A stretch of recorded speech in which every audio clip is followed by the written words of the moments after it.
নমস্কার বন্ধুরা, উর্মির রান্নাঘরে আপনাদের স্বাগত। আমার আজকের রেসিপি নিরামিষ আলুর দম। আসুন তাহলে দেখে নেওয়া যাক আজকের এই ভিডিওটি।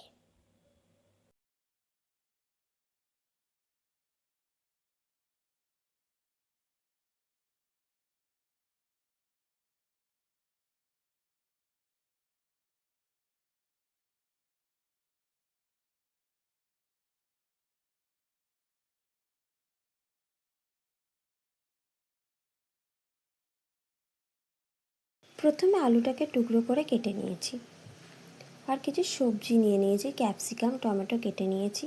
কিছু বাটা মশলা লাগবে, আদা বাটা, লঙ্কা বাটা, বাদাম, চারমগজ, নারকেল গুঁড়ো, পোস্ত বাটা।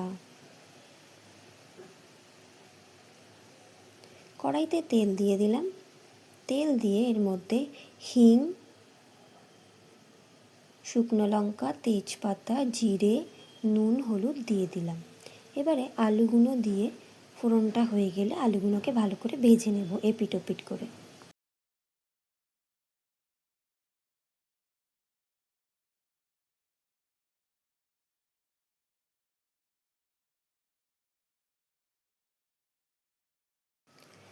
আলু ভাজা হয়ে গেছে, তুলে নিলাম।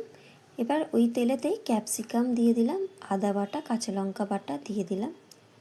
দিয়ে ভালো করে মশলাটাকে তেলেতে কষিয়ে নেব। হলুদ গুঁড়ো দিয়ে দিলাম, জিরে গুঁড়ো দিয়ে দিলাম, ধনে গুঁড়ো, কাশ্মীরি লঙ্কার গুঁড়ো দিয়ে দিলাম।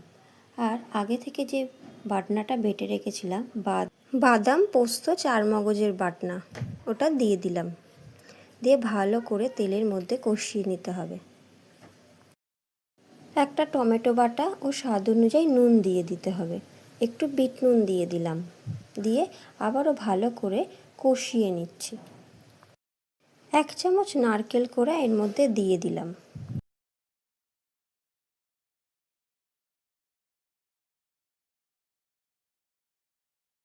মশলাটা আমার ভালো করে কষানো হয়ে গেছে।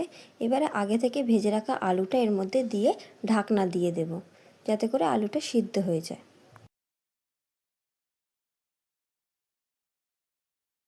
আমার আলু সিদ্ধ হয়ে গেছে। এবারে কসুরি মেথি, 1 চামচ গরম মশলা, একটু ভাজা মশলা আর একটু ঘি দিয়ে নামিয়ে নেব। হয়ে গেছে আজকের আমার রেসিপি সম্পূর্ণ নিরামিষ আলুর দম।